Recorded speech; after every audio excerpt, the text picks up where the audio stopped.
Conversation Skills Training: How to Build Relationships, Navigate Any Situation, and Talk to Anyone. Written by Patrick King. Narrated by Russell Newton.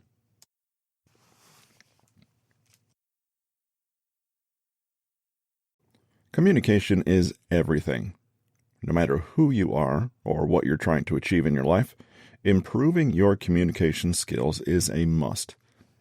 It's a strange fact that human beings are expected to just know how to communicate, despite so many of us finding it challenging or unpleasant. The truth is that good communication takes time, effort, and know-how. It follows known principles and laws. Luckily, being a charismatic speaker, empathetic listener, and skillful negotiator and mediator is not something reserved for the select few. It's something that anyone can do if only you understand these laws. There is certainly not enough space in just one book to cover all the multifaceted ways that communication can be fine-tuned and tweaked. But in the following chapters, we're going to explore some of the most popular concepts and principles so you feel empowered to start making positive changes right now. One idea that we will return to frequently is the overall purpose of communication. We reach out to one another to connect, to meet our needs, to express ourselves, and to solve problems. Therefore, the best mindset to adopt on our mission to become better communicators is the one that will best allow us to do just that: connect. Identify your communication style. When learning how to communicate better, it's important to understand your exact starting point, i.e., how good is your communication ability currently? If you've picked up this book, chances are there are some aspects of the way you communicate that you've identified as needing improvement. But communication is not just one skill, but a complex mix of many. On top of that, there are different styles of communication. Even if you don't consider yourself a good communicator currently, you have a unique and characteristic type of communication, whether you're conscious of it or not. As we move through the chapters of this book, we'll be looking at concrete ways to consciously choose the best and most effective styles of communication, rather than default to unconscious patterns that may not really be working for us. When you can communicate well, your relationships take on an extra dimension of quality and intimacy. You find yourself in conflict far less often, and you give yourself the gift of being seen and understood so that other people have the best possible chance of meeting your needs. But without good communication, everything, relationships, work, conflict resolution, becomes much, much harder, if not impossible. Before we learn the best ways to communicate, let's ask ourselves, how do we communicate right now? Take a look at the following communication style profiles and see if you can recognize yourself in one or more of them. The passive communicator. For this communicator, it's all about what isn't said.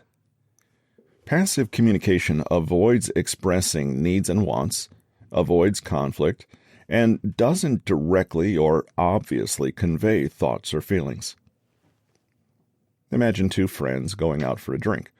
The first asks the second where he'd like to go. The second says, "Oh, I don't mind. You choose somewhere." The first does choose somewhere, and the second doesn't actually like it, but doesn't say so.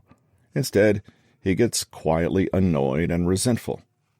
When the first friend asks what's wrong, the second says, "Oh, nothing, I'm fine," while very obviously not being fine. At the end of the evening, things come to a head, and the passive friend has an emotional outburst, snapping rudely. Immediately he apologizes and acts submissive and guilty. He goes home wondering how he keeps ending up in such emotionally fraught situations when he works so hard to avoid confrontation. Sound familiar? You might have a passive communication style. People who communicate this way may have learned in early childhood experiences that it is not possible to ever express their feelings directly, or that they may as well not ask for what they want, since they have no real chance of getting it. Think of it this way.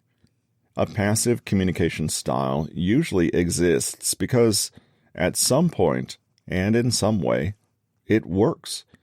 However, it usually creates more problems in the long run. And if you've ever dealt with a passive communicator, you'll know that it actually undermines how much genuine connection there can be. If you suspect this is your default communication mode, take a look at some other clues. You apologize for expressing yourself or sharing your perfectly reasonable wants and needs. You find it difficult to make decisions, lead, or take responsibility. You sometimes feel like a victim or like others dominate you. You often prefer to opt out or let others take control. You're indecisive, preferring others to make all the plans. You sometimes don't know what you really think or feel. You tend to blame others for bad things that happen. You don't generally feel in control of situations or your life generally. Non-verbally, passive communicators tend to speak quietly and adopt a small, submissive posture, or else fidget nervously or avoid eye contact. The irony is that a passive communicator does not achieve the result they want with this behavior. Other people can feel frustrated, guilty, exasperated, or annoyed with you, or else they may see the passivity as an invitation to take advantage. On the other hand, a passive communicator can leave others feeling unwilling to help anymore, since their efforts are often met with a passive, defeatist attitude that lacks energy and autonomy. The aggressive communicator. Where the passive communicator expresses too little of their needs and wants, the aggressive communicator goes too far in the other direction. They know what they want, and they will be as demanding, intimidating, and even hostile as they need to be to get it. From this point of view, communication is a war, and the aggressive communicator is one who intends to win and beat down their opponent.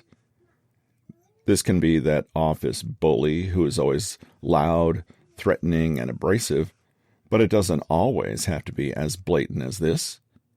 Sometimes, the one person in a family or friend group whom everyone is most afraid of is the one who is simply unpredictable.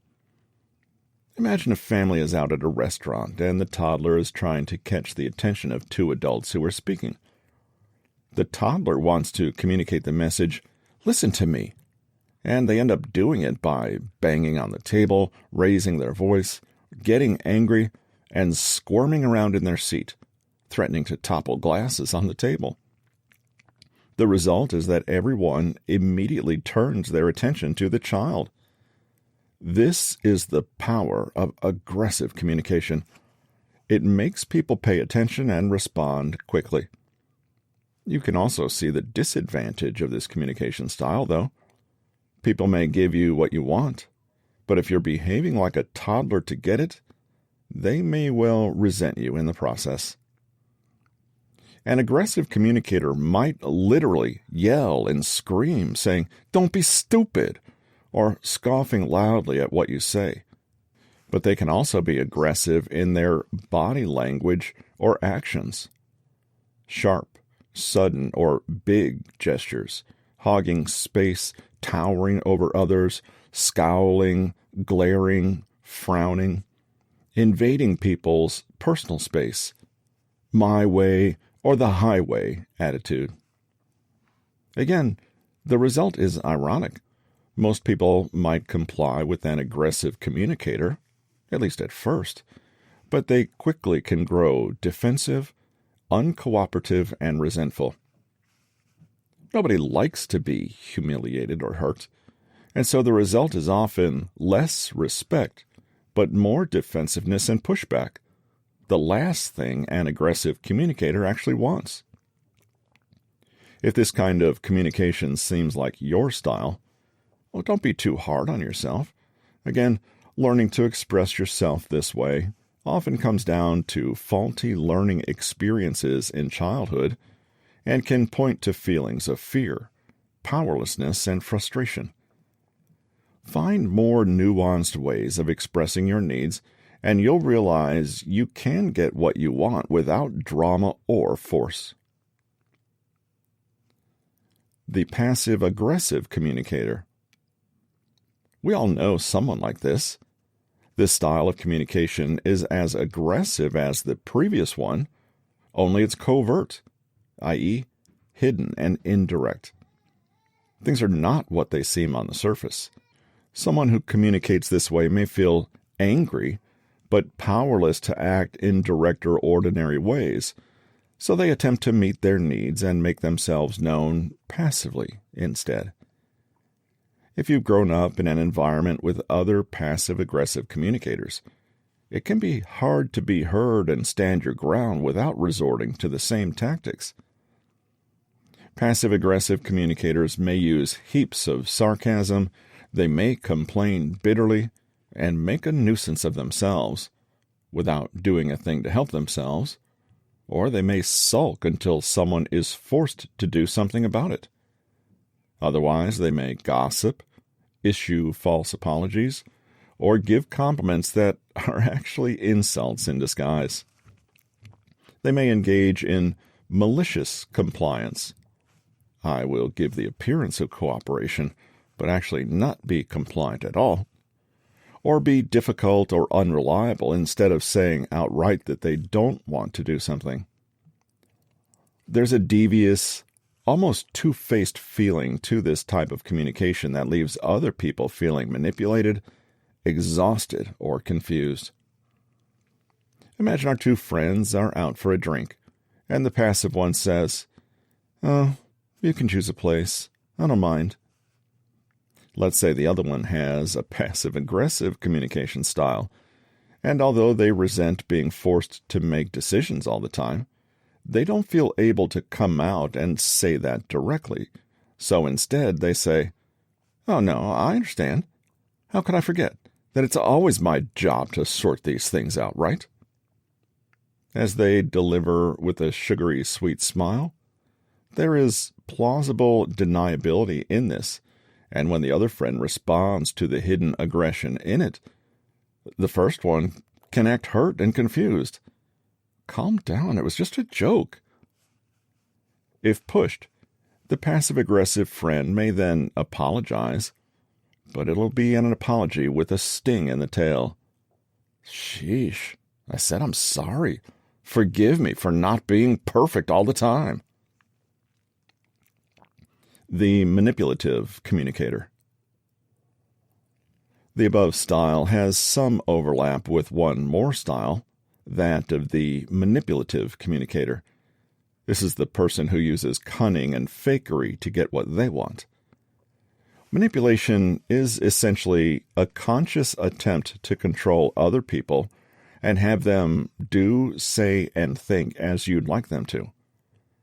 While the passive-aggressive communicator can hurt others indirectly in an attempt to express their needs without really expressing them, the manipulator is characterized by their ability to see others as tools, i.e., a means to an end. Understandably, this is one of the worst approaches and most likely to backfire. A manipulative communicator might cry crocodile tears in order to make the other person feel sorry for them, instead of, for comparison, simply sharing their genuine experience and the other person responding with genuine, uncoerced empathy. They may ask without asking, or use emotional levers, such as guilt and obligation, to position people in ways that suit them.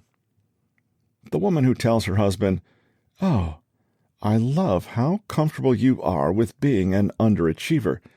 It's really inspiring how you don't care what other people think of you," is being manipulative if she knows that this will push him to take a higher-paying job that she wants him to take.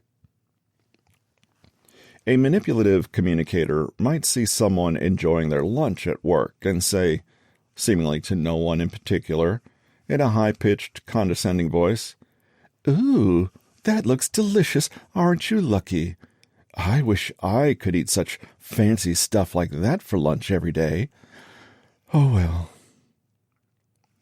Manipulative communication can sometimes work, but more often than not, it is rightly perceived by others as artificial, condescending, and untrustworthy. If outright tricks and lies are used, the communication style can fail badly, and the person not only fails to get what they want, but they shut off potential genuine avenues of connection and understanding, shooting themselves in the foot, basically. Now, in reading about these 4 communication styles, you can probably see that you've been guilty of all of them, at least to some point in your life. You can also probably see that they overlap one another, and that the tactics in each style can vary in intensity. Few people use any single type exclusively in their communication, but it is worth asking honestly about patterns that you observe in yourself. There are countless shades and nuances possible when we think about how not to communicate. Unfortunately, though, there's one thing to keep in mind. None of them really work. In other words, the above 4 communication styles are bad, not because they use lies, passivity, or force, but because they don't achieve the main goal of communication. Why do people communicate? There are only a few reasons. To get our needs met, to share our experience and express who we are, to solve problems, to connect with another human being. The above communication styles are actually attempts to meet some or all of these goals. Usually, however, they achieve the exact opposite result. While it can be fun to identify annoying communication patterns in others, there's more to be gained by honestly asking where we ourselves fall short of ideal communication patterns. Do we have a tendency to be aggressive, passive, passive-aggressive, or manipulative, or even all 4? Perhaps we are passive in some situations, and in others, overly aggressive or manipulative. For many people, they can communicate well when they feel safe and happy, but when threatened or tired, they can revert to less than ideal communication tactics. It helps to be aware of maladaptive communication strategies, but let's look at how we can best communicate, i.e., how we can meet our needs, express ourselves, and solve problems in a way that actually works. The truth is that genuine, healthy, and respectful communication is just so much easier and more pleasant. The assertive communicator. This is a healthy, balanced, and conscious way of communicating. It's the ability to express needs, wants, thoughts, and feelings in a direct and assertive way without ever disrespecting or controlling the way others think or feel, controlling what they do, or undermining what they need. This is the communication style that comes from a healthy self-esteem paired with a healthy sense of respect and compassion for others. Have you ever encountered somebody who just exuded a sense of okayness? They might have seemed perfectly relaxed, calm, and self-possessed, and after speaking to them, you felt that they were kind and friendly, but not that they were pushovers. They didn't seem flustered, inhibited, forceful, or shy, but neither did they seem arrogant and in your face. Chances are, this stable, comfortable feeling you felt in their presence was due to their communication style. In nonverbal expression, such people are self-controlled, balanced, relaxed, open, and respectful, and that means respect for themselves and others. Because of this, other people trust and like them, and if they don't, at the very least, they know where they stand.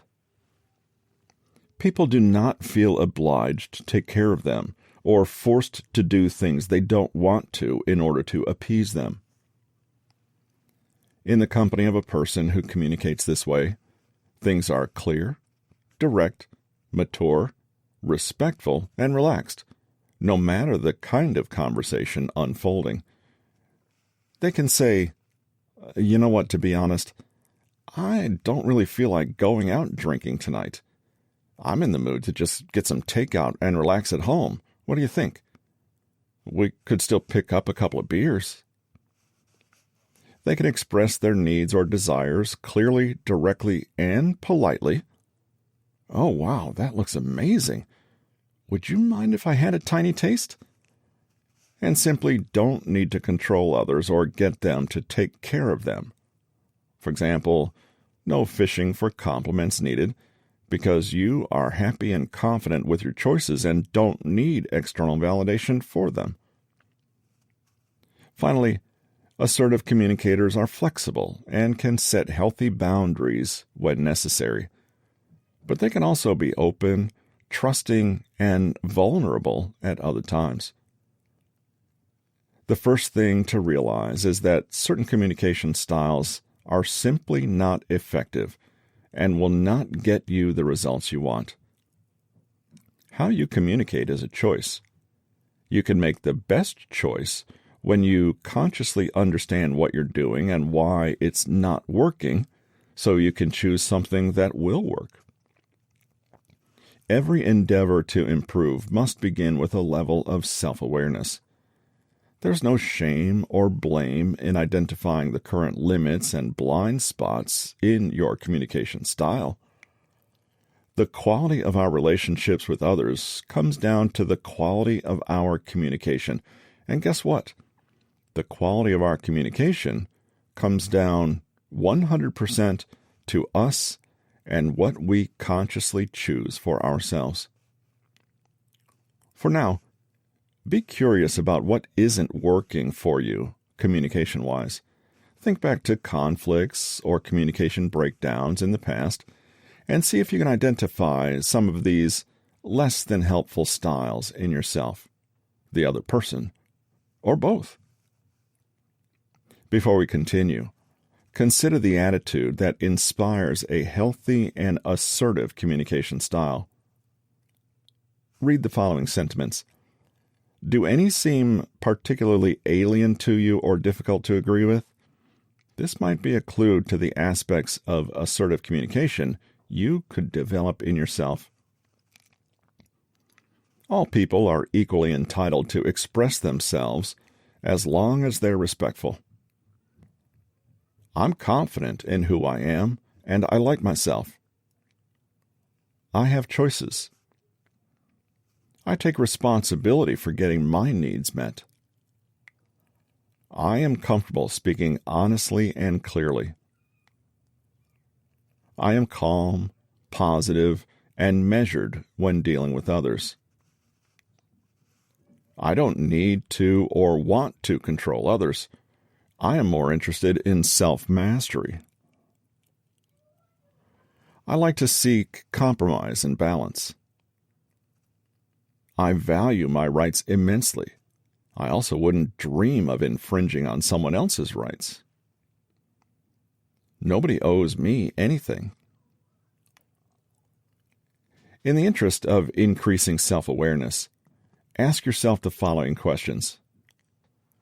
What is my main style of communication? What aspect of assertive communication do I find most difficult? What would I most like to improve about the way I communicate? Another way to gain insight into your own communication blind spots is to become more aware of how other people communicate with you. When you talk to someone, pay close attention to how they express their needs, how they're making you feel, and how much you trust them. Pay attention to your overall relationship with this person and how their communication style impacts that. Then, make inferences to your own style. Do you have any of those annoying habits? What works, and how can you learn to do the same yourself? Psychological barriers to communication. In the previous sections, we began by exploring people's habitual communication styles and how we might start to use self-awareness and observation of others to better establish nonverbal rapport, the first task in any conversation. It might seem strange for a book on communication to say the following, but it's true. Good communication is a natural, normal human ability, and it's something that anyone can do with ease. You might then ask, if that's the case, why are so many people so bad at communicating? The answer is that communicating well is simple and easy, but first we need to remove the formidable barriers that stand in our way to doing so. This is what can be difficult. People are only able to communicate at the level that their inner psychological barriers allow them to. For example, if there are two people, and one person has amazing communication skills, but the other is trapped in a core belief that conversations are battles they need to win, then the conversation will never move beyond this battle framework. Basically, one's emotional state, beliefs, habits, personality, and general attitude to life are the ultimate limits to how well they are able to connect to and communicate with others. Certain psychological states will improve your ability to both send and receive a message, while others will undermine it. With that in mind, what barriers are there, and how can we replace them with something more useful? Assumptions. Assuming is simply coming to a conclusion you don't strictly have evidence for. It almost always leads to misunderstanding. Communication, after all, is about learning about the other person and their message. If we think we already know all there is to know, then why have a conversation at all, right? Imagine that a boss doesn't give detailed instructions to a new employee because she assumes that the employee will already know how to do the task. The employee doesn't, and so fails at the task. Here, the barrier of assumption has stepped in and prevented any real communication from happening. But it can also rear its head once communication is underway. If you've ever had an argument and both found yourselves saying things like, "But I thought you meant X," then you likely were both guilty of making assumptions. In conversations, it's so easy to assume that all the mental models, frameworks, systems of meanings, values, and definitions that we hold are neatly shared by other people. We forget that they have their own goals and interpretations of events, and they may have their own understanding that can be identical to ours, completely opposite, or anything in between. How do we know what kind of world the person in front of us is actually inhabiting? Well, we communicate with them, and this means no assumptions. Instead, ask questions. Pretend you are a reporter, or documentary filmmaker, or alien from outer space, or all three. Empty your mind of any preconceptions and don't guess. Ask the other person to tell you what they think and feel. Sometimes, with some topics, you'll need to confirm even this, because, after all, We all use words and ideas in different ways. Think of someone asking someone else to marry them. That person says yes, but what exactly have they agreed to? How big is the overlap between their respective understanding of the word marriage? Aggression and anger. We've already seen that aggressive or passive-aggressive communication styles cause upset and don't even achieve the person's communication goals anyway. But for obvious reasons, anger, resentment, or even rage can be serious obstacles to effective communication. It's simple. To communicate, we have to make contact. We connect with someone else. And this requires us to let our guards down and become receptive and open to what the other person is sharing. If the other person is angry, they will come across as a threat. And why would you ever be receptive to a threat? Most sane people will close off to aggression and disconnect in an effort to protect themselves. This means that if you are leading with anger, you're automatically creating a condition in which communicating cannot take place. Think about that. You cannot communicate with a threat, real or perceived. You can only defend against it.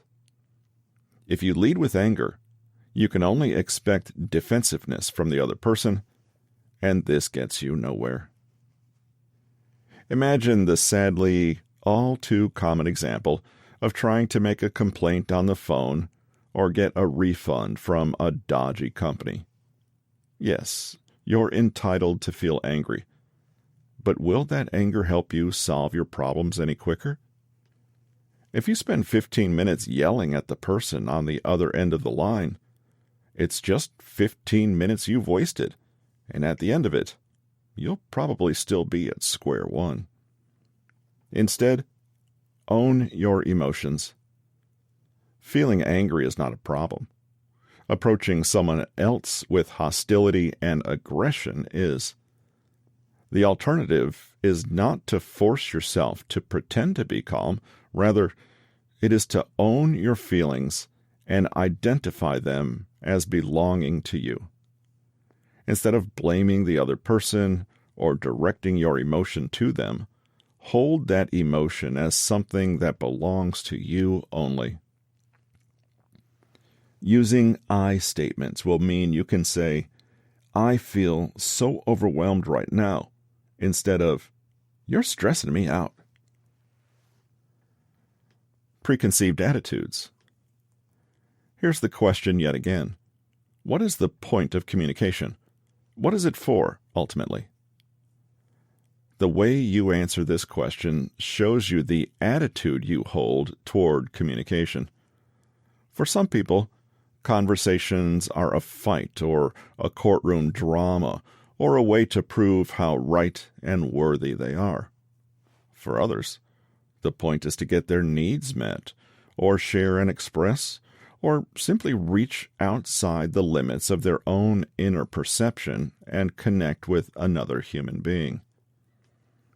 Naturally, the attitude you have to conversations will depend on the beliefs you hold. These beliefs also include the habitual roles you've always assumed in conversation with others. Do you routinely show up as the therapist, comedian, drill sergeant? Are you always preaching and explaining? Or do you repeatedly defer to others to let them lead? None of these orientations are right or wrong in themselves. But if you are A, unaware that they are there in the first place, or B, constantly communicating with people who don't share your attitude, then you can expect conflict and misunderstanding. One especially big impediment to effective communication is negative self-image or low confidence. This acts like a kind of filter in which every message you receive from the outside world can only ever be interpreted in a way that makes you look inferior. Most of us have never considered that low self-esteem can distort communication. But really, if low self-esteem is the inability to hear a message that paints us in a good light, then that's precisely what it does. In a 1980 paper called Perceptions of the Impact of Negatively Valued Physical Characteristics on Social Interaction, researchers Robert Kleck and Angelo Strenta set up a fascinating experiment. They told their participants they were investigating prejudices and biases toward those with facial scarring.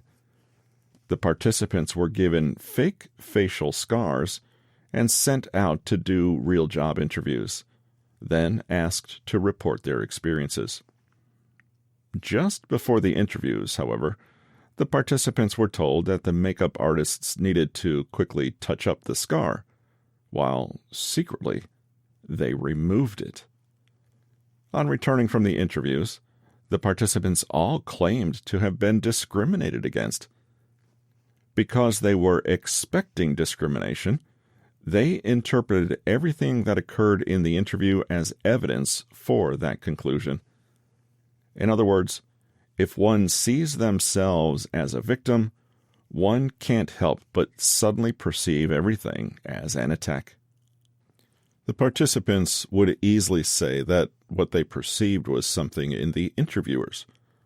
But what do you suppose the interviewers made of them? Chances are they, too, could detect the preconceptions the interviewees were bringing to the table, perhaps even unconsciously playing along to confirm them. Instead, practice compassion for self and others.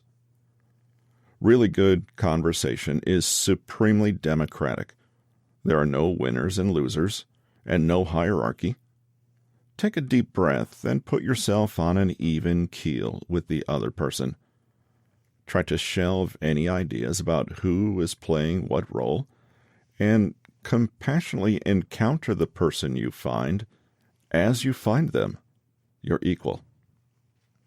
At the same time, be on guard for any deep-seated beliefs that have made you decide that you will be the loser in any interaction before it even happens. The subtle ways that your behavior will change when you have genuine and healthy self-belief can make all the difference in the world. Fear. Aggression impedes communication because it puts the other person on the defensive. But if that person is already on the defensive, the conversation is already impacted. Defensiveness is essentially putting up a wall. Trying to communicate through a wall is not easy, and it usually results in one thing: confusion and serious misunderstanding. This is sometimes why fear and aggression can lead to communication breakdown. The more walls that are put up, the harder it is to hear one another, and in the confusion, more fear and anger are created, necessitating even more walls. A person who is fearful is not listening. They're not curious. They're not focusing on anything other than their own self-preservation. And this makes them a bad conversationalist on the most fundamental level. Have you noticed how, after watching a horror movie, the bedroom that seemed perfectly innocent yesterday now seems riddled with potentially frightening nooks and crannies? If someone is fearful, their impulse will be to protect themselves or escape, and you cannot communicate to or from that position. Imagine someone in the middle of a severe panic attack. They may literally be unable to hear you. All they know is their own crushing panic, and you may as well not even exist for them. Fear can make us see things that aren't there, and in communication can make us detect threats when there aren't any. So the person having the panic attack suddenly decides that you're to blame for how they feel. Fear narrows our focus inward, so we lose perspective and can no longer connect with our environment. Naturally, real connection will be stunted. Instead, relax and be curious. One way to do this is simple. Ask an open-ended question. You don't have to lower your walls entirely, but at least be curious about what's on the other side. Inflexibility and need for control. When you get together with someone and have a conversation, anything can happen. The thread of the talk can go in any direction, and at any one moment, the words either person says could steer the thing in a completely novel and unexpected direction, and this is a good thing. When two people get together to communicate, there's a chance for them to co-create something that is bigger than the sum of both of them. But this can only happen if both parties are willing to relinquish a little control and let the conversation flow as it will.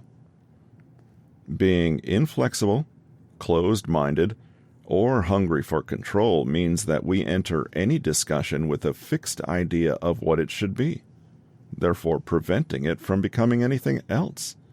This shuts us off from listening, from learning, and from responding spontaneously in the moment as it unfolds. It also makes us very boring and predictable. Imagine two people on a blind date. It soon becomes clear there's no chemistry. But rather than trying to force it, feeling awkward, or calling the entire evening off, both decide that they're still having a nice time, and why not go to the arcade, since they're out anyway and it'll be fun. Incidentally, nobody would be surprised if, in 10 years' time, this became a cute how we met story. Often things happen best when we let go of the idea of how we think they should happen. Instead, be willing to be surprised. Let the other person lead, and be genuinely open to the idea that they may steer the conversation in a way you did not expect or prepare for. Everyone has something to teach you. Judgment and premature evaluation. Have you ever found yourself rushing in a conversation? You hear someone talking, but internally you think, yes, I've heard that, and you subtly try to move them along. Why? Well, sometimes this kind of haste signals that we've been too quick to come to conclusions about what we're being told. As with making assumptions, we think we already understand everything there is to understand and no longer need to engage. As we dig deeper, this sometimes tells us that we have prematurely gone into judgment mode before really hearing the other person. We all have preconceived notions in our heads. When someone talks, we might flip through our catalog of notions and see which ones match closest, then grab a hold of that and stop listening to what the unique person in front of us is saying. Judgment, even positive judgments, kill what is real and nuanced in the present moment. We fail to see the other person and their message, and instead substitute it with our idea of who they are and what they're saying. This is the root of prejudice and bias. If we are interacting with two-dimensional stereotypes of people and not real people, then our communication is always going to be lacking. Psychologist. So it seems like you have a lot of resentment toward your mother. Patient. Well, no, not really. But I do think something changed when my brother was born, and... So the problem is your brother. In this exchange, the psychologist has already come to a conclusion, and they're not really interested in gathering any more data. They have a hammer, i.e., everyone has an issue with at least one family member, and they're going to look at everything like it's a nail. Instead, cultivate wonder.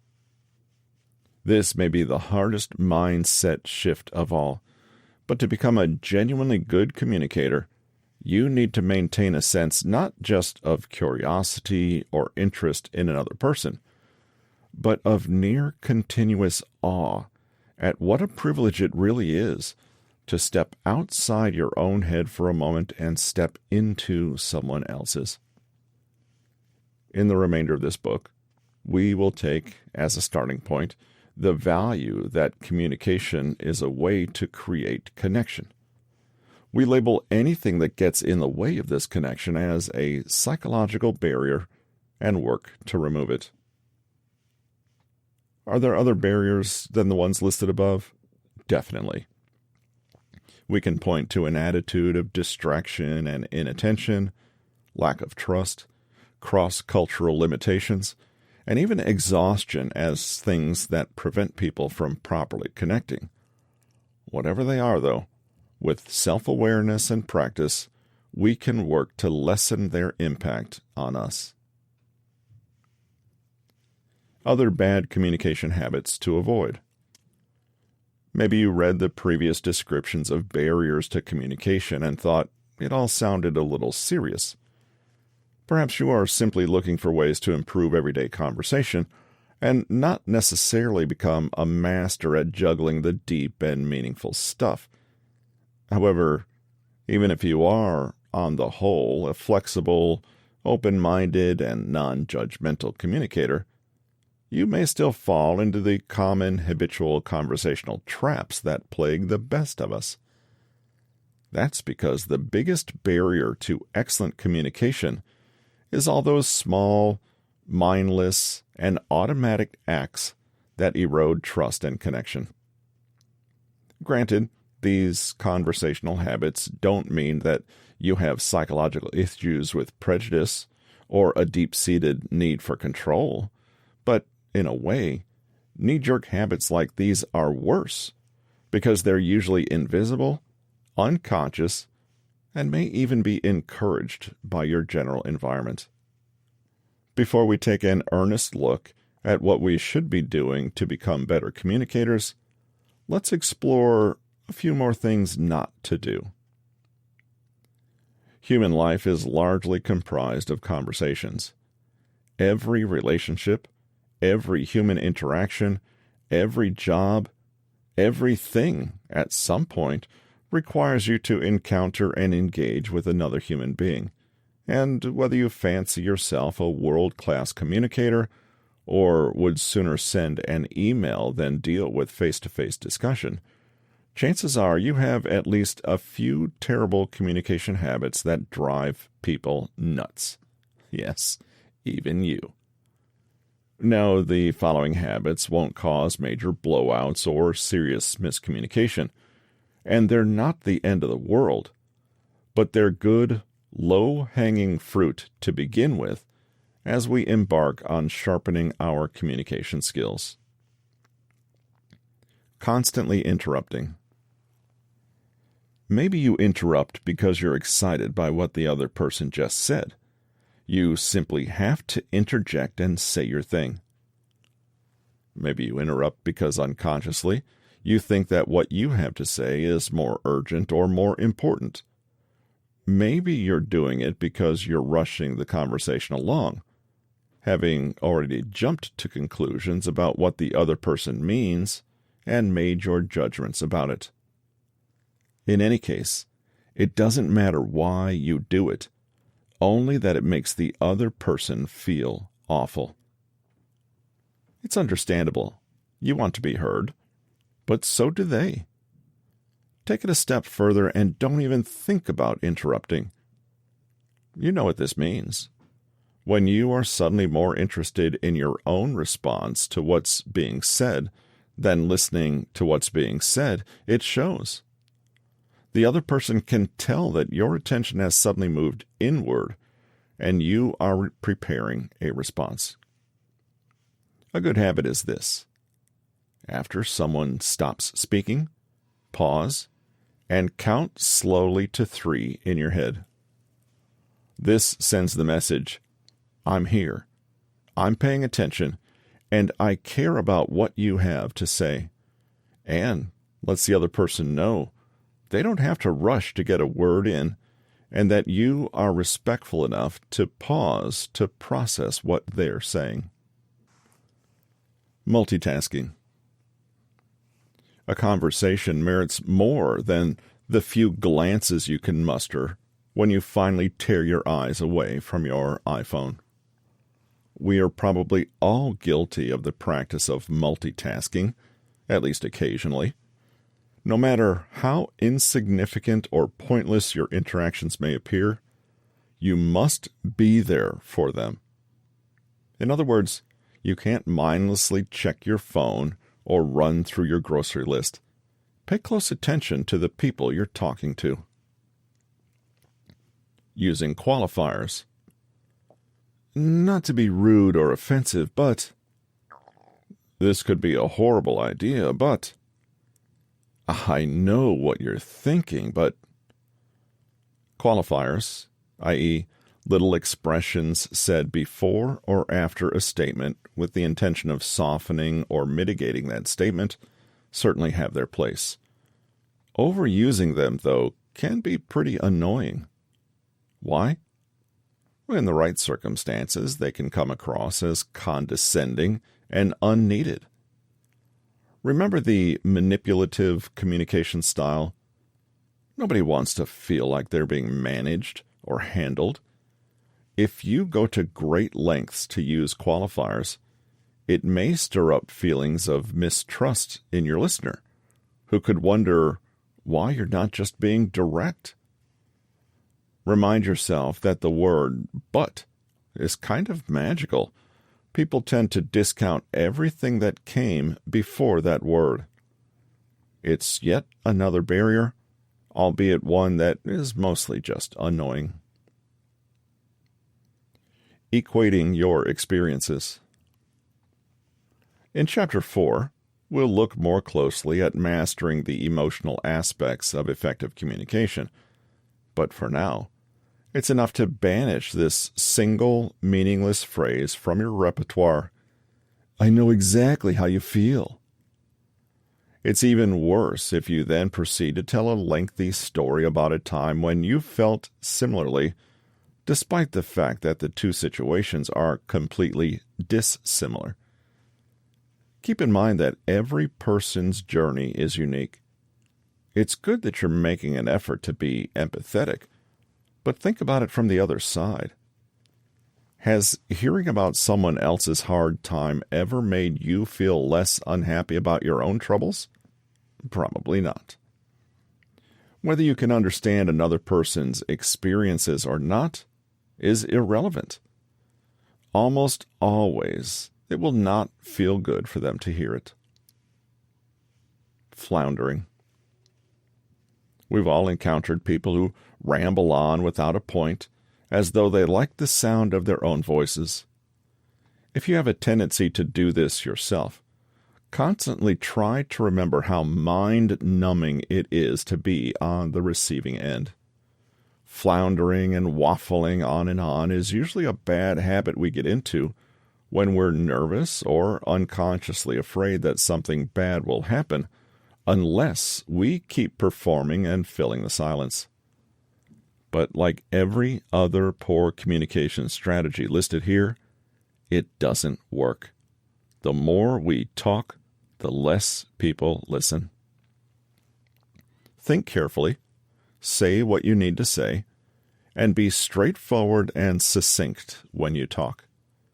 Have faith that you've been heard, and if you haven't been heard, just let it go, because it's likely that you would not have convinced anyone to care or understand simply by going on ad nauseum. Waiting instead of listening. Everyone knows they should be a good listener. To be honest, most of us are better at acting the role of good listener than actually being one. Rather than listening with all our attention to what we're told, we're really just waiting our turn.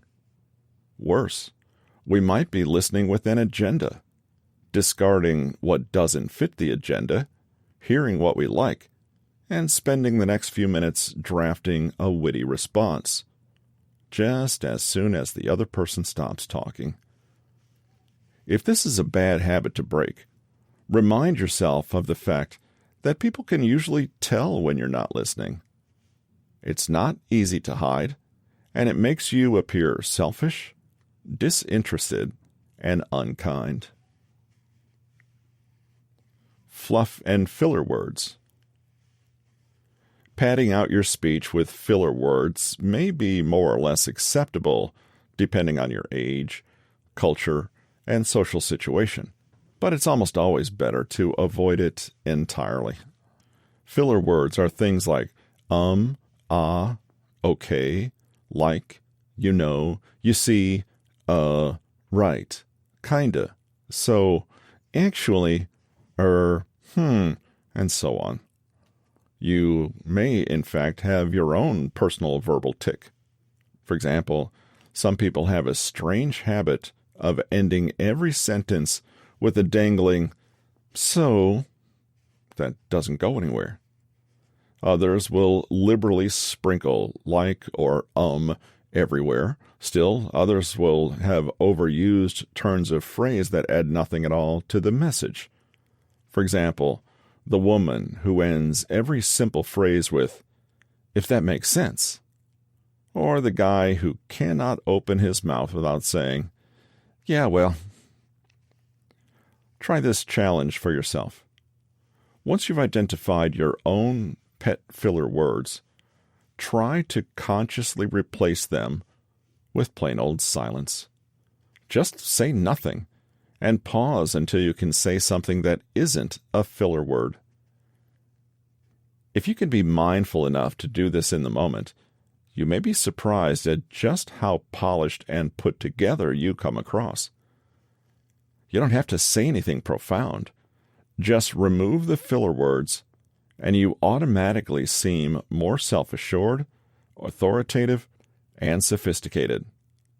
Note, of course, that if you deliberately don't want to appear that way, then ignore this advice. So, interrupting, being distracted, trying to make every conversation about you, all these smaller conversation-killing habits are actually expressions of one deeper, bigger problem: conversational narcissism. We are all guilty of this to some extent. A conversation is about two people. Even beyond that, a good conversation is one where both people have actively participated and both have connected with one another. That simply means that to the extent you are focusing only on yourself, the conversation will be lacking somehow. The more you can focus on the other person, the better the conversation will be. This realization seems pretty obvious on the face of it. You look around, and you'll notice that almost all cases of miscommunication or failed connection come from, in one way or another, conversational narcissism. Whether the obstacles are psychological, behavioral, or just bad habits we've fallen into, if they put us at the center and cause us to forget the other person and their perspective, then our communication will never be everything it has the potential to be. The rapport game. Imagine you're sitting across the street from a cafe and watching 3 tables, each with 2 people having a conversation. At table A, both people are leaning in together, seemingly mimicking one another's facial expressions and hand gestures, while at table B, the people talking are looking very serious and low energy. But they've both leaned back in their chairs and, just like table A, seem to be mirroring one another's behavior. Table C is different. One person is seemingly excited and smiling, while the other is calmer, speaking less, and adopting a completely different posture and facial expression. Without knowing anything about the content of the conversation, you can probably tell, even from afar, which conversations are going well and which one isn't. That's because at its most fundamental, good communication is not about the words you say, but the degree of concordance, harmony, and synchronicity between you and the person you're talking to. So this is exactly our next pit stop on our journey to becoming better communicators. Mirroring and matching. Have you ever actually wondered what chemistry is? That fizzle of energy and connection between two people is something that's difficult to describe, but you definitely know it when you feel it. However mysterious it feels, this chemistry is actually well explained as an evolutionary adaptation that has helped our species bond, connect, and establish trust, even before we developed verbal language. Mirroring and matching doesn't need much explanation. You've seen it with your own eyes. When we match and mirror, we mimic not just what others say, but how they say it, the words they use, their accents, turns of phrase, gestures, posture, voice tone, pitch and volume, and facial expressions. Here's the thing. We all instinctively know how to mirror and match. It's just that the more charismatic among us know how to do it deliberately. In the 1970s, Richard Bandler and John Grinder introduced a communication theory called Neuro-Linguistic Programming, NLP. They claimed that most people tend to feel happier and more comfortable around those who are similar to them, even if this recognition of similarity is largely unconscious. Have you ever noticed two people get together for the first time and immediately start to look for things in common between them? They may smile as they both realize they grew up in the same area, or like the same shows when they were kids, or both indirectly know the same people. As they do this, they may start to reflect and mimic one another, matching the other's tone of voice, hand movements, and other idiosyncrasies. It's as though the more similar we feel to the person in front of us, the more we feel that they can hear and understand us, and the more we trust and like them. Mirroring is copying and reflecting a behavior in the same moment. So they smile and you smile. They whisper, and so do you. Done right, it creates feelings of harmony and synchrony, like you're both doing a coordinated dance in time with one another. Matching is copying and reflecting, but not necessarily at the same time. So perhaps they use an unusual or noteworthy turn of phrase, which you remember and return to later in the conversation, almost literally communicating, "I speak the same language as you." The wonderful thing is that mirroring and matching can create strong feelings of harmony and connection even without you saying a word. It's difficult to estimate just how much communication is nonverbal, but it's clear that the proportion is significant. Whether you're meeting someone new, talking to an old friend, or trying to navigate a prickly conflict, matching and mirroring is a great skill to master, since it always gives you a solid base on which to build. There are three main ways to build rapport by using matching and mirroring. Way 1. Match and mirror external communication cues. Body language and nonverbal communication are prior to verbal communication. If you adopt the same posture as the person in front of you, you duplicate their experience in your own body and can understand more about their position, literally. You also communicate that you're on the same wavelength and will create feelings of being in sync. In conversation, simply notice how open or closed body language as a whole seems. Look for tension, crossed arms, hunched posture, closed fists, frowning. Or relaxation, open arms, expressive hands, legs uncrossed. Without aping them very obviously, try to match this degree of openness or closedness. Next, notice gestures, i.e., body postures in motion. Are they moving quickly or slowly? Are they graceful and flowing, or sharp and staccato? Wide and expansive, fidgety, protective, restrained? How do the gestures line up with everything else in the conversation? Match and mirror this. You can also match and mirror facial expressions. In fact, you might find you do this automatically just by paying close attention to the other person. You could focus on just one most notable aspect, for example, the eyebrows or corners of the mouth. Again, see if you can match the position, movement, and degree of openness or closedness here, especially at points in the conversation when emotional content is being communicated. You could say, "I know how you feel," but when your facial expression matches theirs, you're doing something more powerful. You're showing that you understand what they mean. Way 2. Match and mirror voice and language. This is a rich area to tap. Consider all the aspects of the voice that have nothing to do with the words used.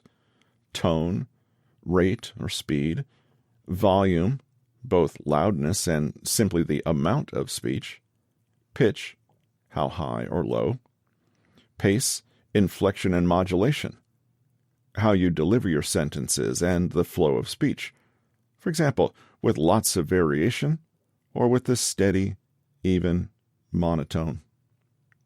You can match and mirror on any of the 5 above aspects, or potentially all of them. The key, however, is to do it subtly and naturally. For example, if the person you're speaking to is talking quickly, fast rate, speaking quite loudly, high volume, and in a high pitch, and talking with an excitable and highly inflected tone, then you can signal your empathy and understanding of their frame of mind by mimicking some of this yourself. You could subtly raise your own pitch, talking a little louder than you ordinarily would, and mirror that excitement back at them. Overall, you're attempting to match the energy of what they're communicating. Just remember that the voice is a part of the body, so every aspect of the voice is essentially body language. One thing you might not have considered is what communication experts call sensory predicates. Basically, these are systems of meaning that we use to explain our experiences. We each have a system, whether we're aware of it or not. I.e., we might favor descriptions and explanations that are visual, auditory, kinesthetic, feeling, auditory digital. A few examples will show how sensory predicates play out in real life. A visual predicate, for example, uses language, symbolism, and metaphors that are based in the physiology of sight. So you might pepper your speech with terms like picture this, look, view, bright, reveal, short-sighted, paint a picture, I can see, clear, dim, etc. Similarly, more auditory, to do with sound predicates, will include phrases like listen, tell, clear as a bell, on the same frequency, lend me your ears, strike a note, loud and clear, etc. Kinesthetic and feeling predicates may overlap somewhat and mix both meanings of the word feel. For example, I'm touched, concrete, solid, hot and bothered, get in touch, handhold, grasp, make contact, etc. So-called auditory digital predicates are more focused on the cognitive experience of the world. For example, with terms like understand, know, think, process, figure it out, pay attention, wonder, etc. The point of understanding the predicates someone uses is so that you can match and mirror these too. The result can be an instant connection of feeling and rapport. For example, if someone consistently uses visual predicates, they may say, "I like the look of this idea. You've painted such a clear picture of the most important goals."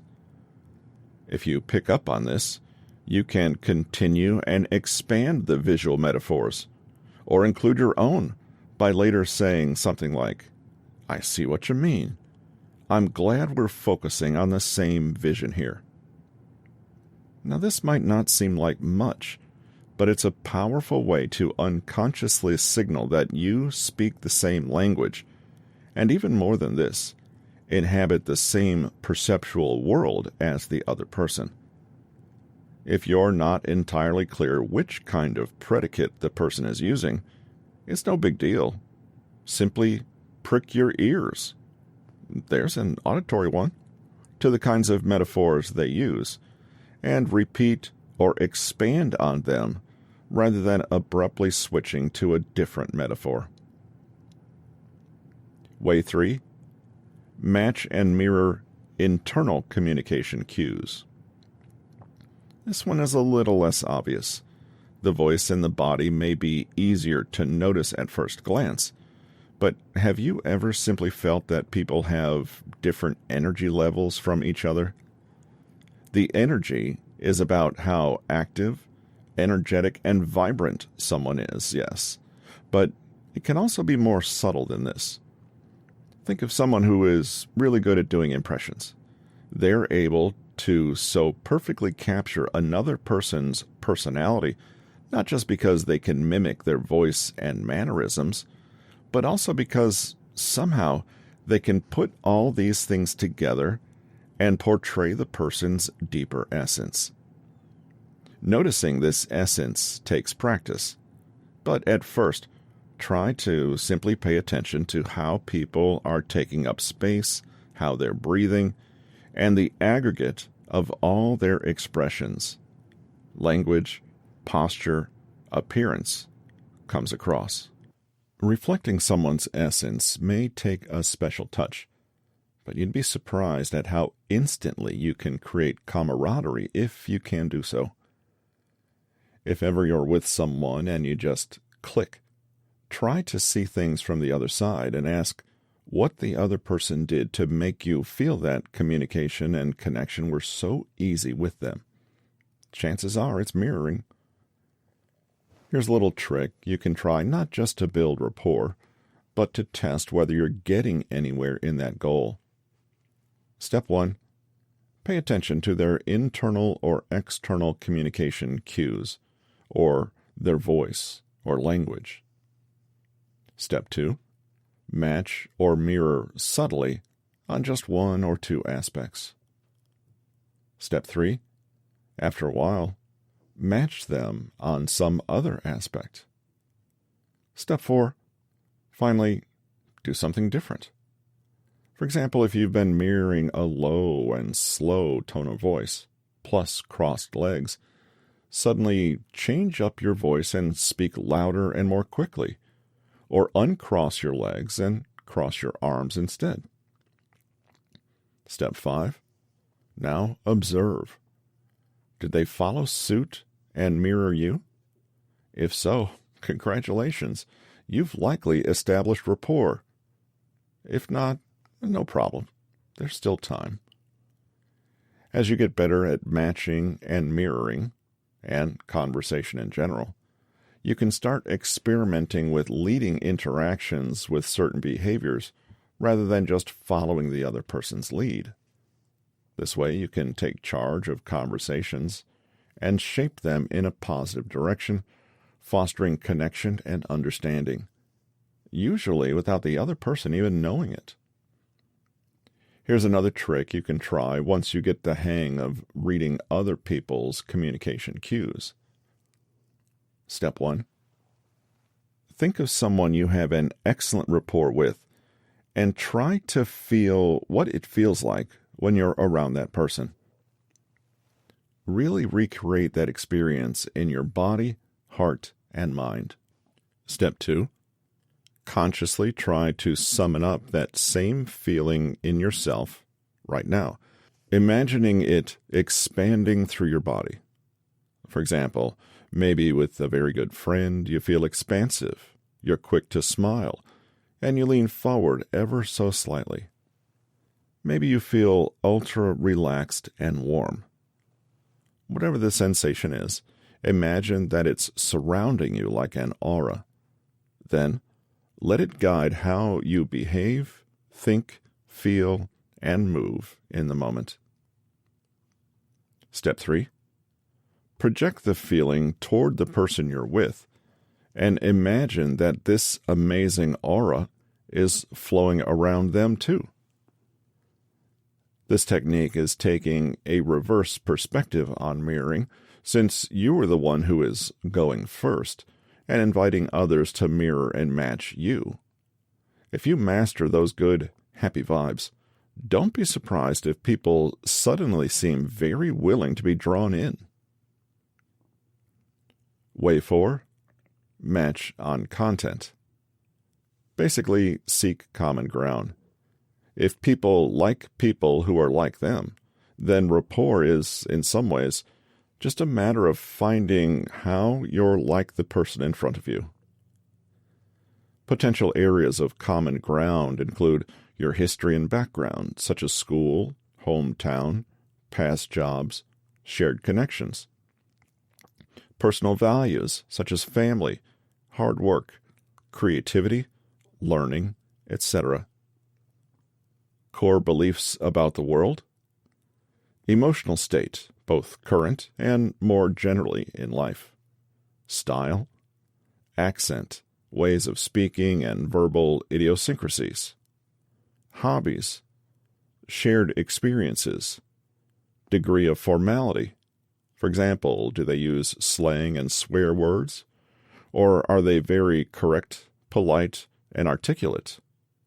Convention, class, age, or generation. Personality differences.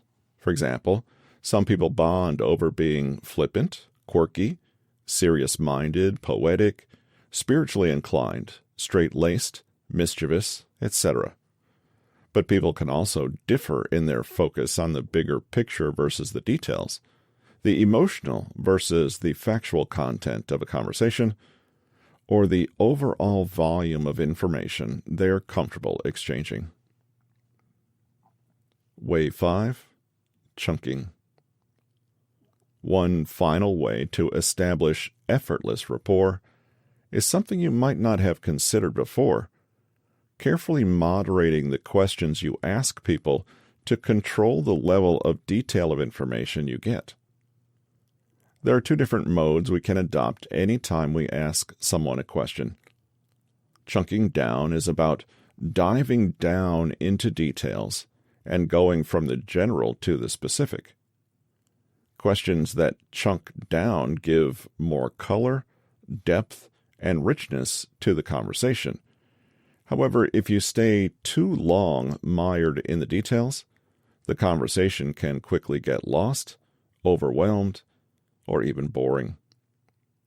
We ask a chunking down question every time we want to learn more, and when we do so, we build rapport, since we're showing interest in the real nitty-gritty of what we're told.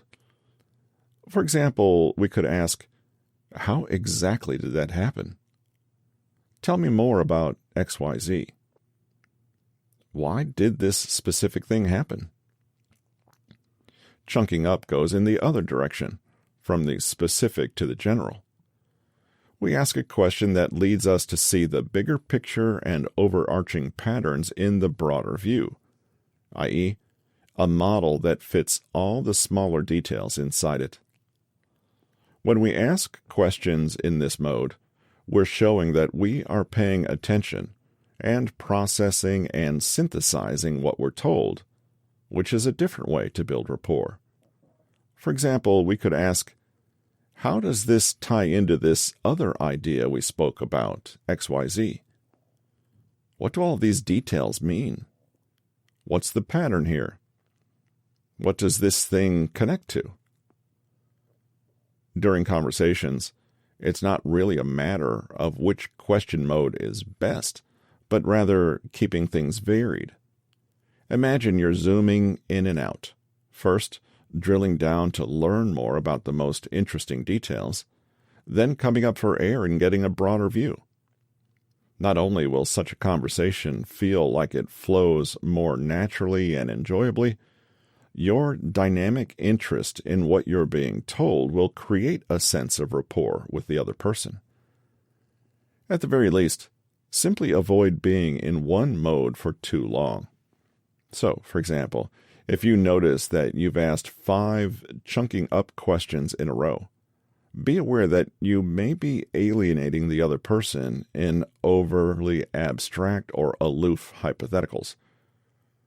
Create balance by asking a detailed question, which will bring in some immediacy and intimacy.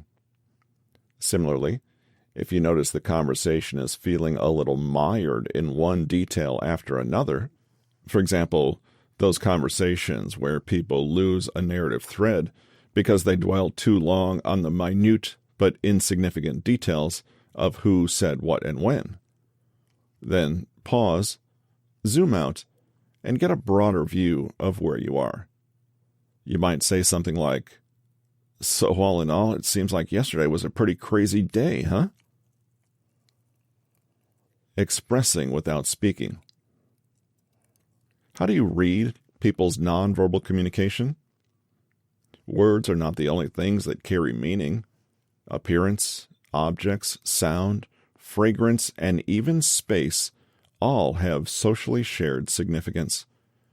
Communication, therefore, includes expressions of the entire body, movement, gesture, physical orientation, and a range of paralinguistic cues already discussed, such as voice pitch, volume, and intonation.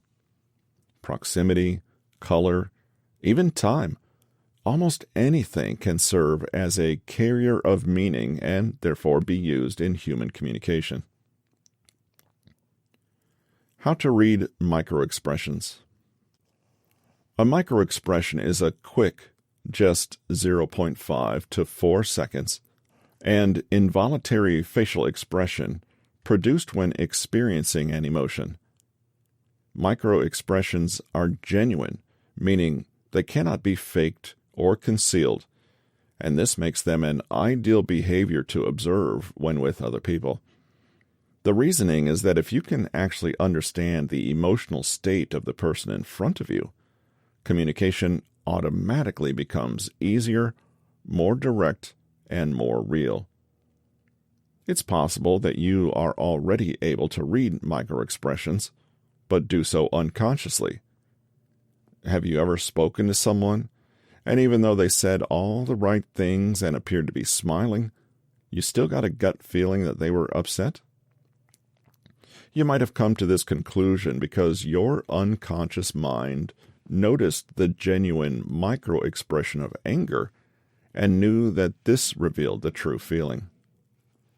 What we might do unconsciously can be done with more deliberation and practice. Basically, the 7 primary human emotions come from universal physiological responses to the environment. Microexpressions are quicker, more subtle versions of the more obvious macro expressions you're already familiar with. As you read the following descriptions, try to mirror and match them and see how quickly you start to feel the emotion they represent. Surprise. Raised and curved eyebrows. Stretched skin below the brow. Horizontal wrinkles across the forehead. Eyelids open, with the white of the eye showing all around the iris. Jaw open and teeth parted, but without tension in the mouth. Fear. Eyebrows raised and knotted together. Forehead wrinkled in the center and not straight across. Upper eyelid raised, with lower lid also tense and drawn up. Eyes show white above the iris but not below it. Mouth open, with lips slightly tense or stretched back. Disgust. Eyes narrowed, upper lip lifted, upper teeth potentially exposed, nose wrinkled, cheeks raised. Anger. Eyebrows lowered and pulled together. Vertical lines between the eyebrows. Lower lip tightened. Eyes staring or bulging. Lips can be pursed, corners down, or in a square shape as if shouting.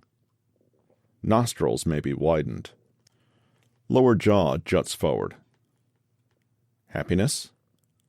Corners of the lips pulled back and up. Mouth may or may not be parted, teeth shown. A wrinkle appears from outer nose to upper lip. Cheeks raised. Lower eyelid may wrinkle or tighten a little. Crow's feet appear at the corners of the eyes. Sadness. Inner corners of eyebrows drawn in and up. Corner of the lips drawn down. Jaw comes up. Lower lip pouts. Contempt or hate. Fairly neutral expression, one side of the mouth raised. Noticing microexpressions is only the beginning. What do you do with your observations? Well, there are two possibilities. One, the microexpression aligns with what is being said, in which case there is additional information and body language to add dimension to what is being communicated to you. Two, or the microexpression, in fact, contradicts what is being said.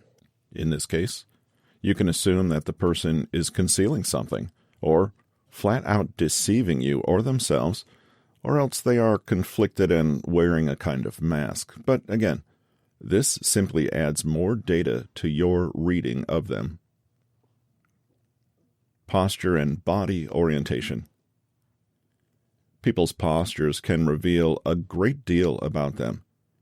Have you ever failed to comprehend what the other person was truly thinking when you were texting them and, as a result, had an awkward misunderstanding?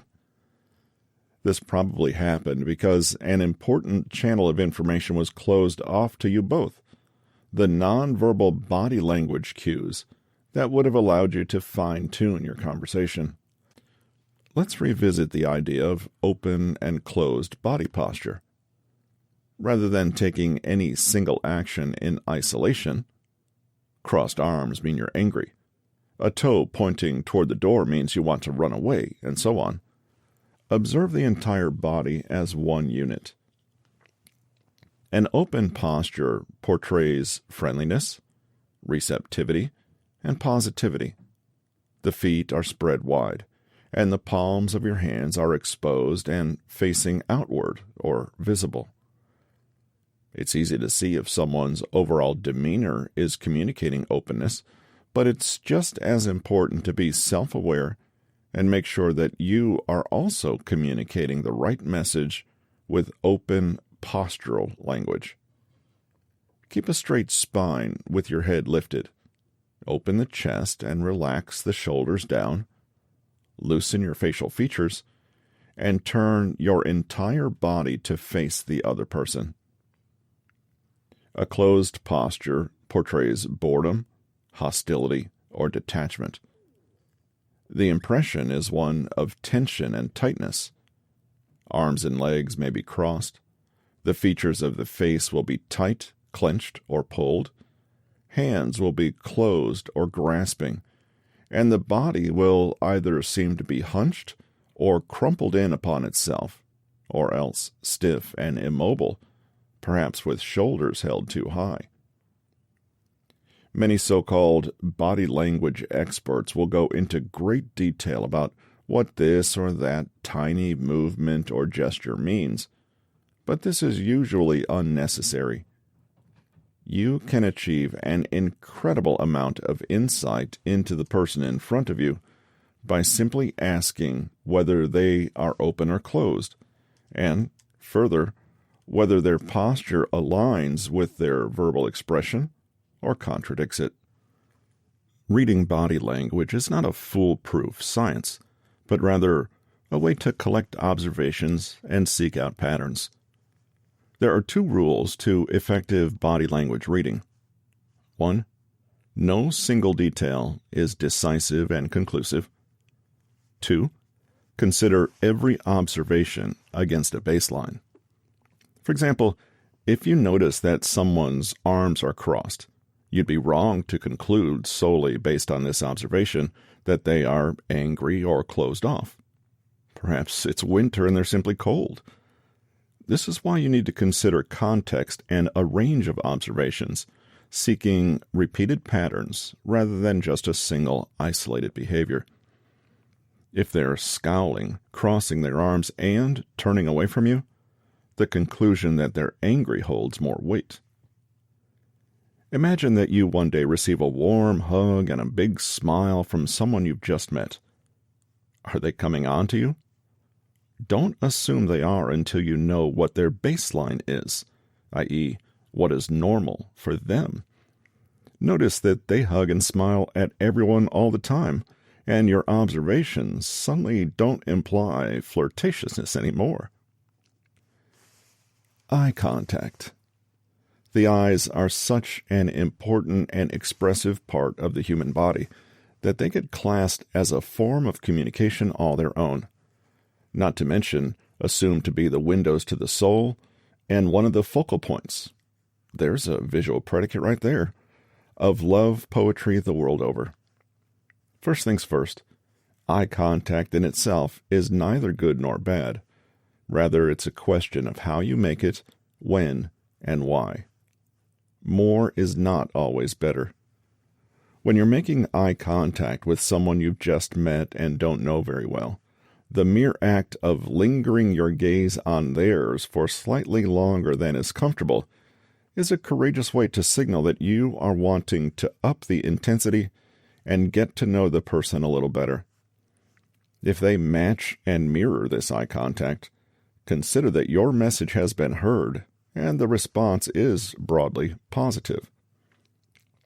Better eye contact skills will reap benefits in the workplace, will make you a better public speaker, will help you smooth over conflicts, and will make you appear more charismatic to the opposite sex.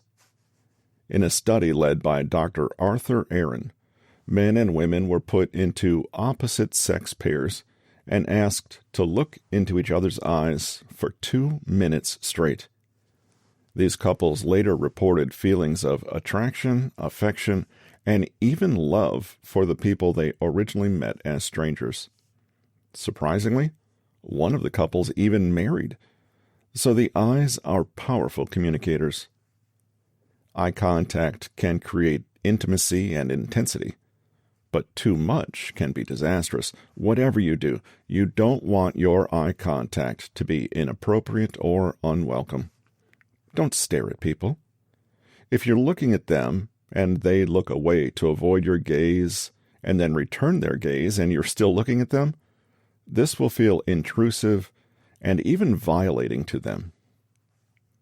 In his book, The Power of Eye Contact, psychologist Michael Ellsberg explains, in order for eye contact to feel good, one person cannot impose his visual will on another.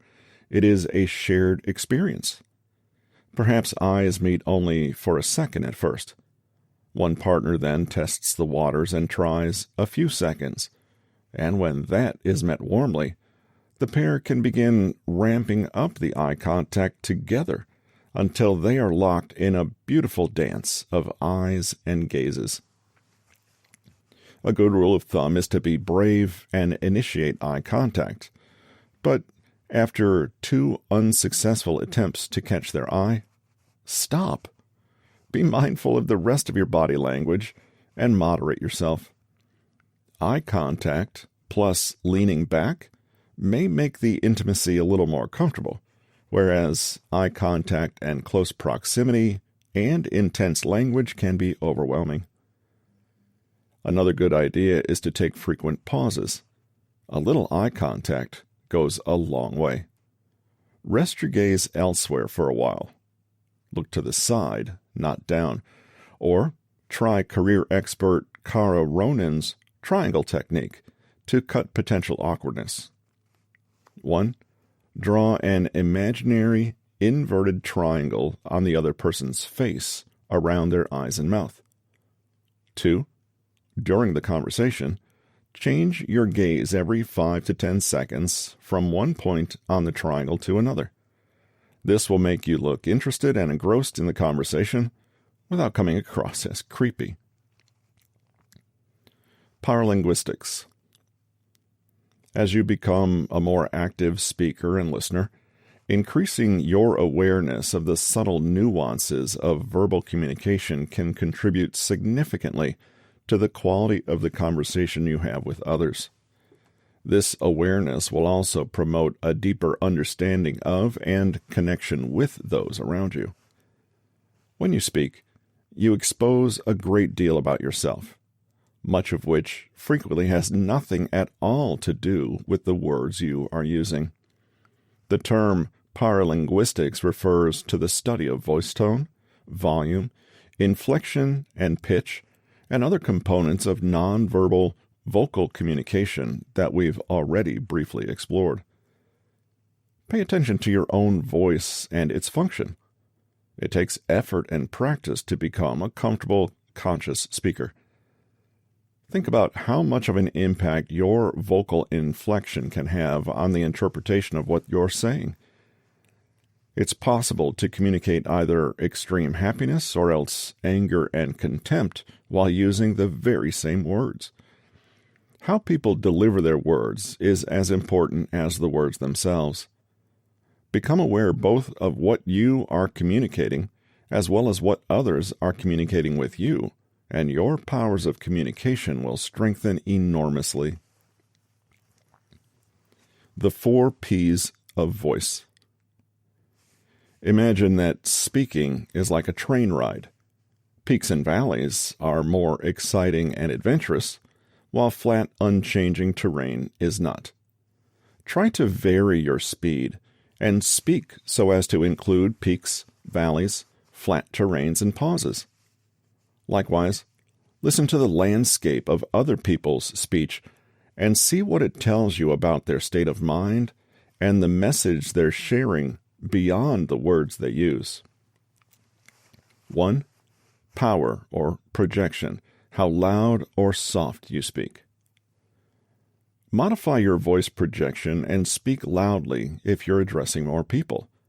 A confident speaker has good projection.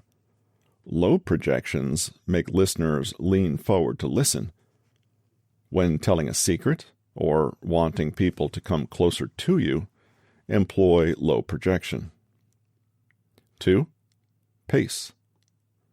How fast or how slowly you speak. Quick speech implies nervousness, energy, enthusiasm, force, or even fear. Slow speech can convey calmness and gravity, or else be boring. Be animated, and vary the speed of your speech depending on the effect you want it to have on others. 3. Pitch, high or low. Pitch conveys emotion. High pitch reflects warmth, happiness, surprise, or excitement. Low pitch expresses power, relaxation, aggression, or sadness. 4. Pause. Quiet moments bring emphasis or allow listeners to absorb and process. Poor communicators think that a pause is asking to be interrupted or an admission that you forgot what you were saying. But skilled conversationalists know that pauses are powerful. They use them to add significance to their words and pace themselves, keeping their listeners on board with what they're saying. Advanced speakers use a pause to optimize their speech's impact on their audience. How to improve your vocal variety.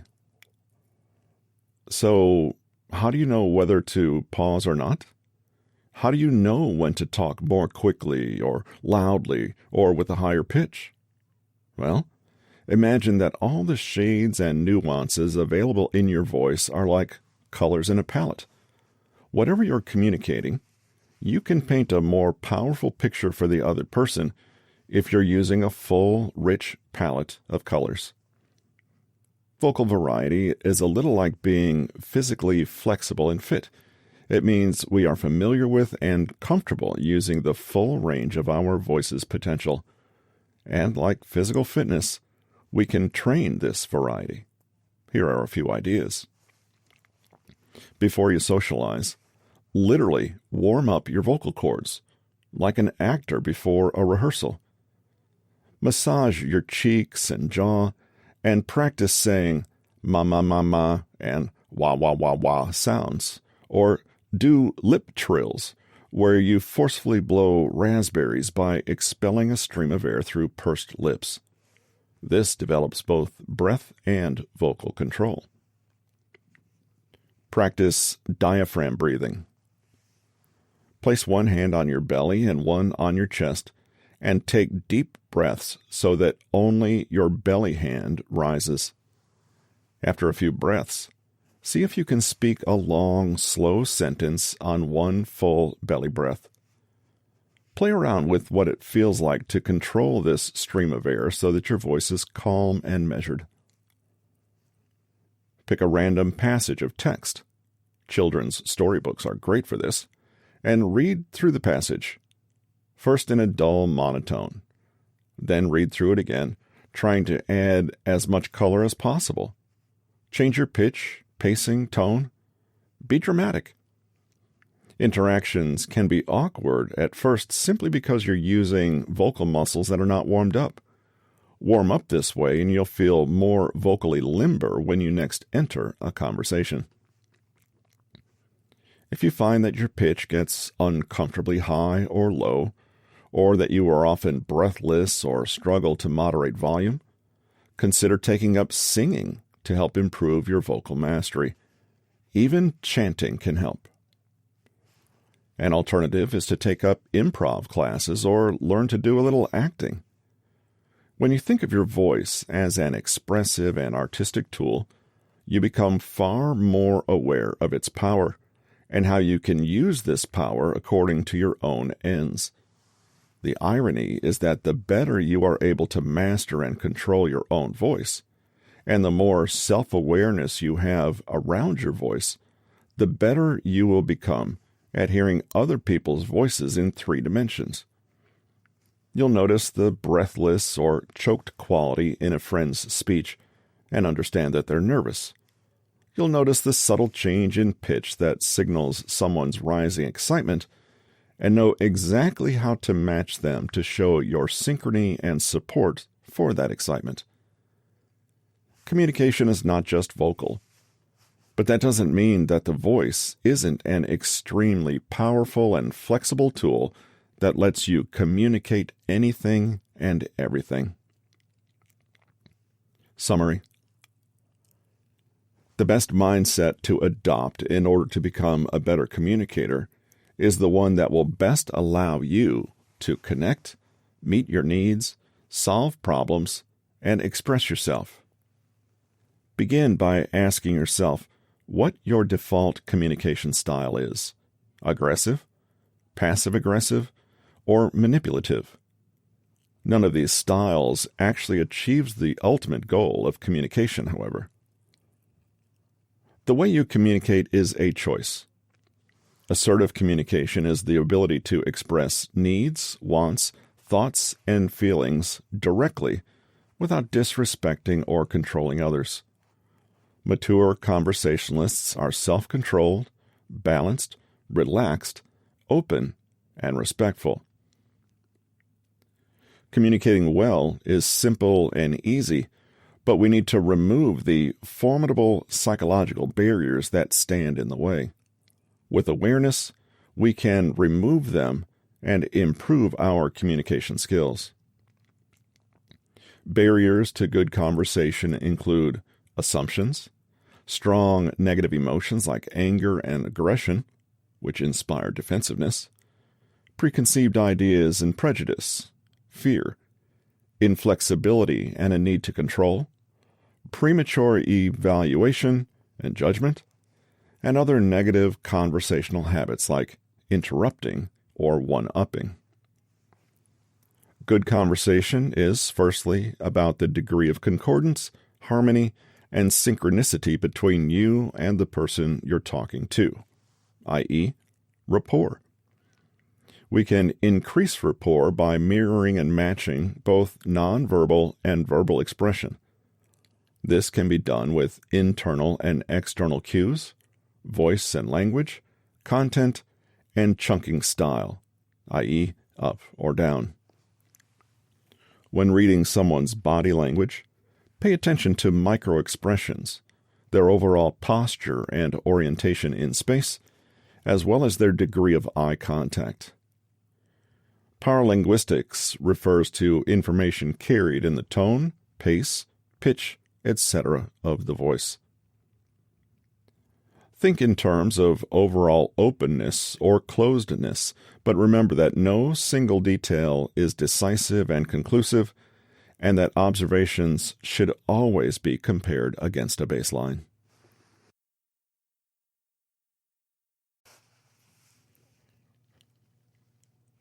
This has been Conversation Skills Training: How to Build Relationships, Navigate Any Situation, and Talk to Anyone, written by Patrick King, narrated by Russell Newton. Copyright 2023 by Patrick King. Production copyright by Patrick King.